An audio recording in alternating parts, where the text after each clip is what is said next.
All right, welcome to section 8.1.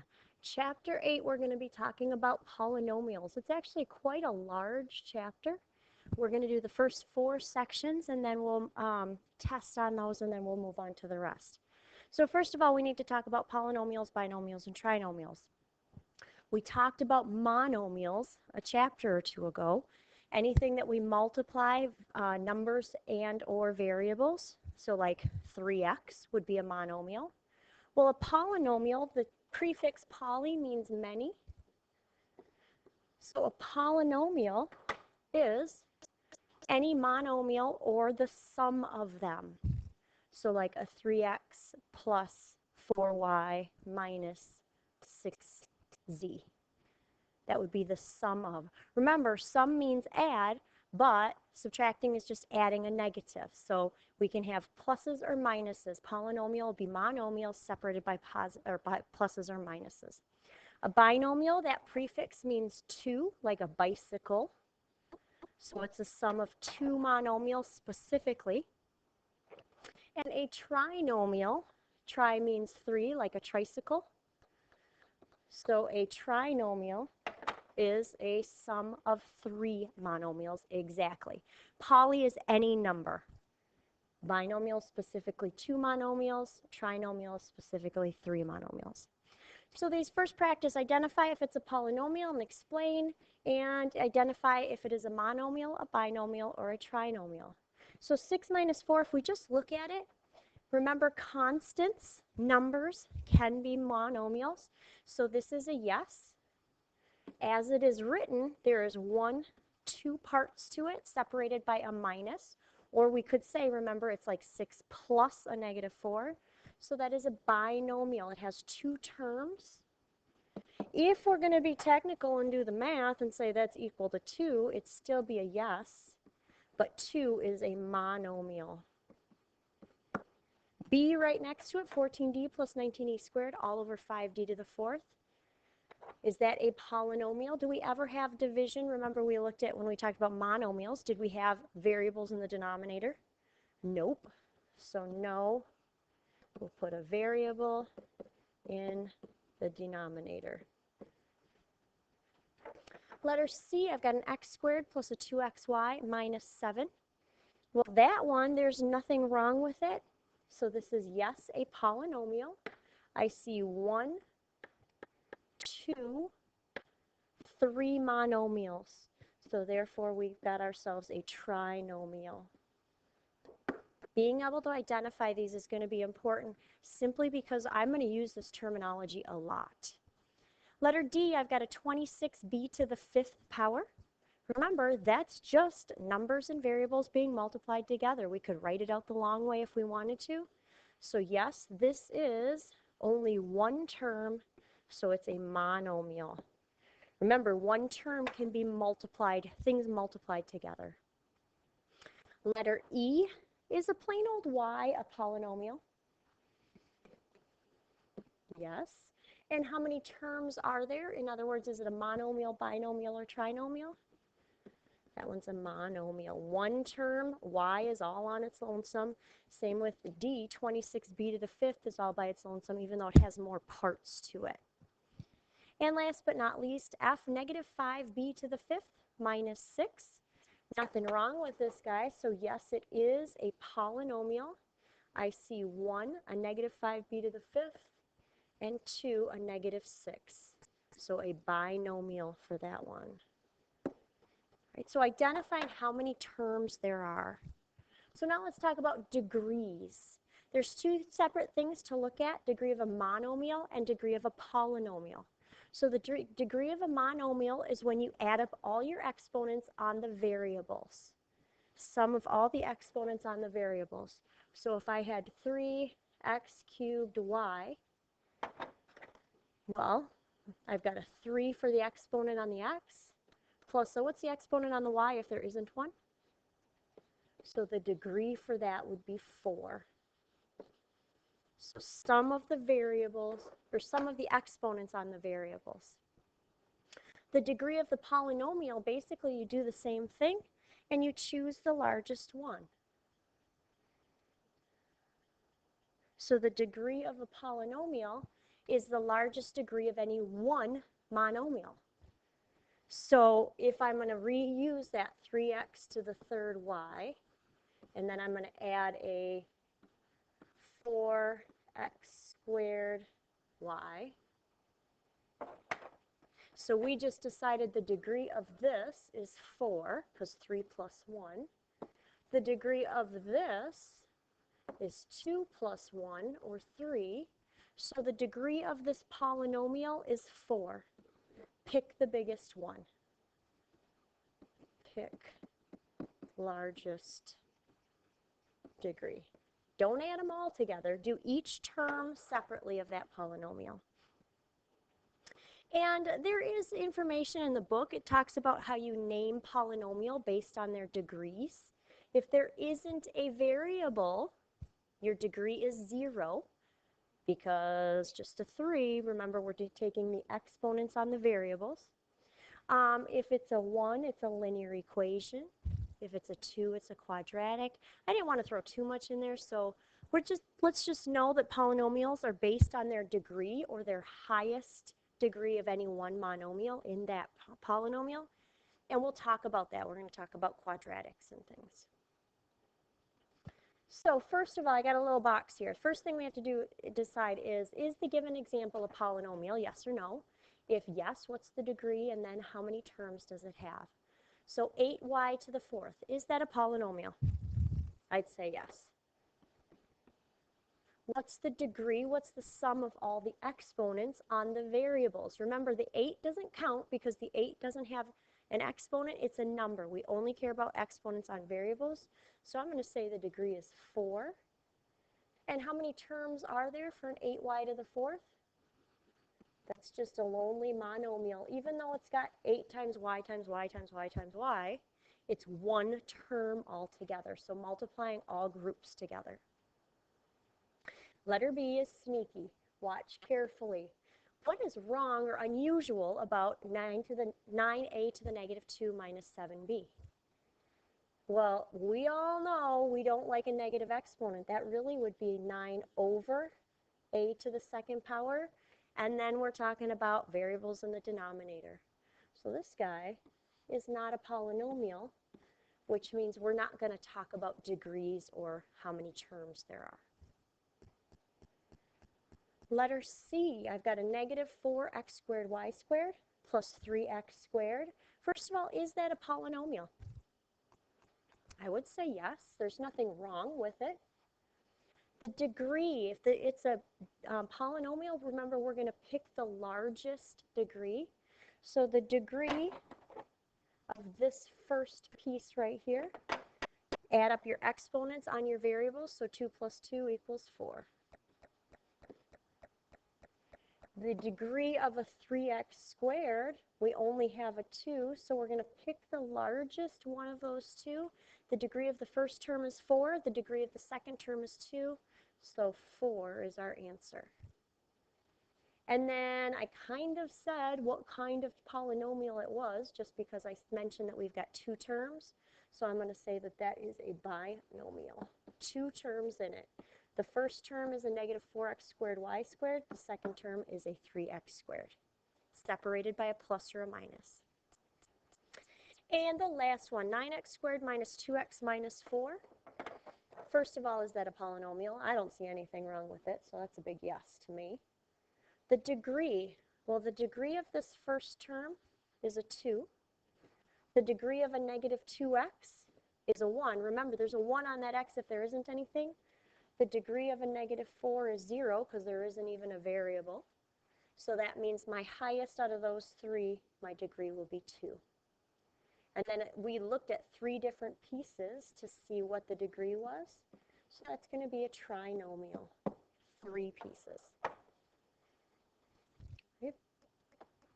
So now let's talk about standard form. We used to call this descending order, kind of change the terminology. But standard form, if you think about descending, it will make sense. Arrange your terms from the largest to the smallest degree. Biggest exponents first, smallest or no exponents last. And you're always looking at the variable, not at the numbers. So descending, if you descend the stairs, you're walking down them.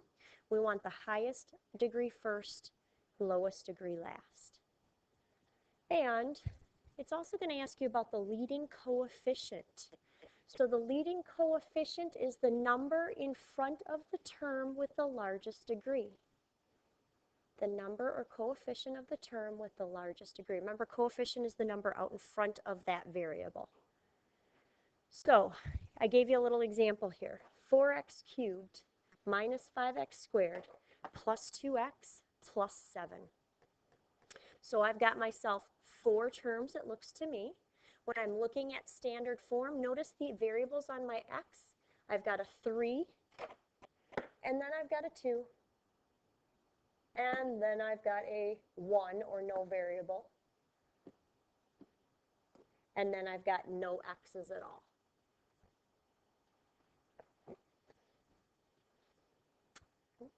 And the 3 is my degree. It's my highest exponent. That 4 out in front is my leading coefficient. That's the number in front of the term with the highest degree. So if you notice the practice problems, it says write each polynomial in standard form. Identify the leading coefficient. So once I put it in standard form, I'm just looking for the number in front of the highest or the first term.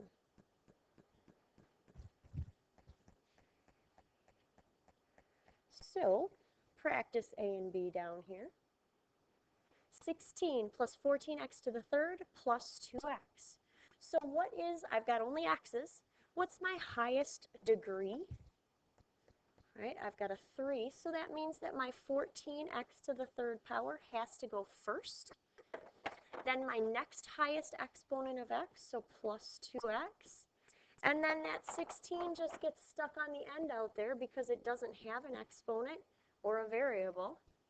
So it goes first. So here's standard form, 14x to the third plus 2x plus 16. Oh, excuse me on that phone. And then my 14 is my lead coefficient. I'm going to abbreviate it LC because lead coefficient is too long to write. Right? So we put them in order, and then we figure out what is the lead coefficient. It's easier to do it in that order. So for B, I've got a 5y minus 6 plus 3y squared minus y to the third. I did this one on purpose. First of all, we've only got y's. So it's my highest exponent of y, right? And make sure you take that sign. My first term, when I write this in standard form, is negative y to the third. The sign in front of that variable with its exponent is the sign of that term. So don't just leave that negative out there. After the negative y cubed, I've got a squared, and that's a plus 3y squared. After that, I've got just a 5y. If there's no sign in front of 5y, what is it? Right, it's a plus 5y. And then that minus 6, I didn't do anything with it, so I'm just going to stick it on the end because it doesn't have any y's with powers at all. So my lead coefficient, I'm going to write this 14 over here. What's my lead coefficient for this one? What's the number out in front of my y to the third power? I did this one because I wanted to make sure you catch this. It's negative 1. Remember, if there isn't a number, it's a 1. And the number in front of the y cubed is then negative 1. Right? So lots of terminology to get out of the way and talk about. Now that we've done that, now we can actually talk about what the section title is, which is adding and subtracting polynomials. So first of all, if you've got a minus in between your parentheses, distribute it. Just take care of it totally. That way you don't have to worry about what's the sign. Combine like terms. In other words, you can only put x squared together with x squareds, or y to the fifth together with other y to the fifths. So you cannot combine an x squared and an x to the third because they are not like terms. You have to just write them separately. I do this just to make sure that I see what or do what I need to do. Cross out the terms after combining them. And write your answer in standard form. So I do this automatically. I say to myself, all right, I'm looking for like terms, and here's the highest exponent, because I might as well take care of everything at once instead of having to rewrite it after.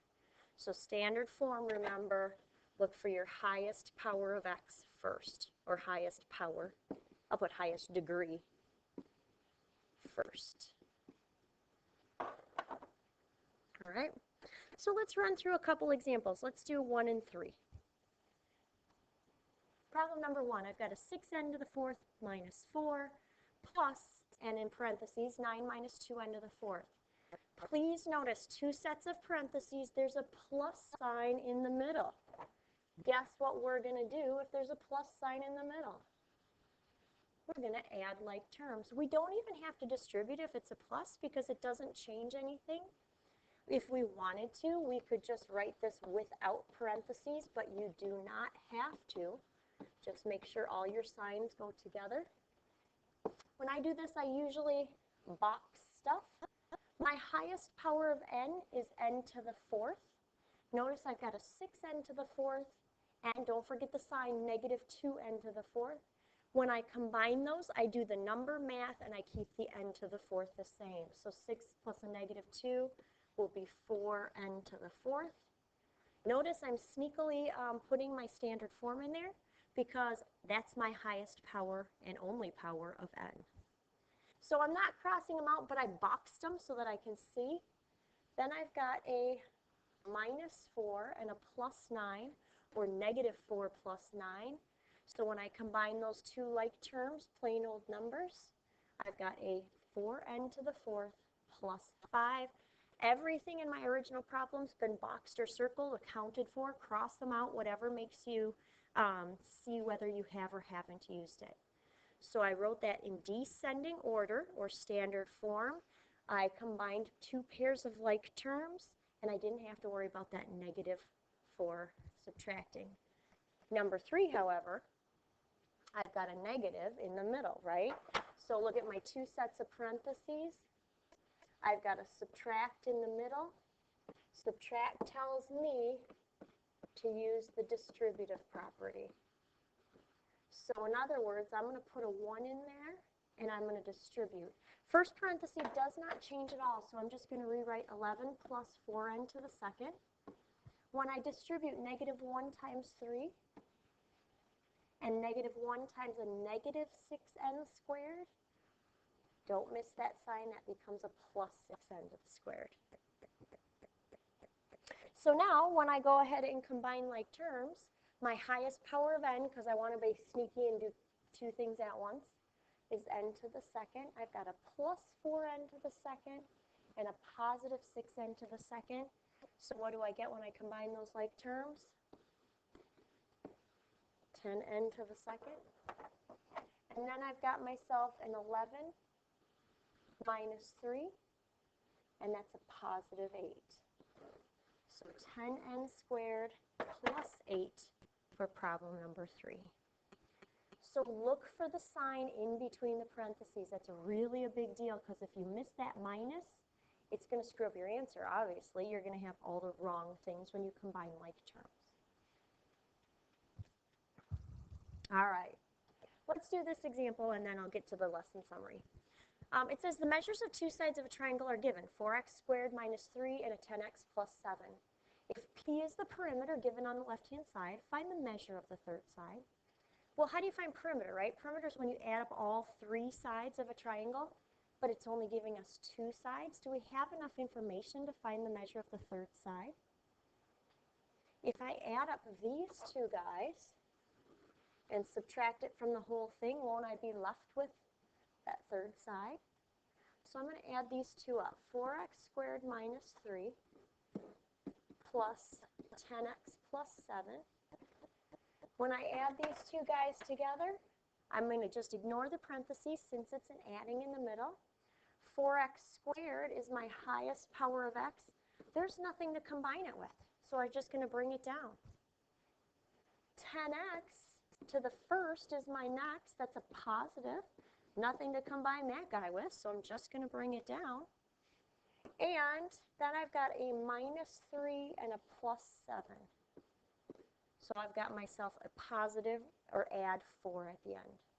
So that's 2 of the 3 sides of the triangle.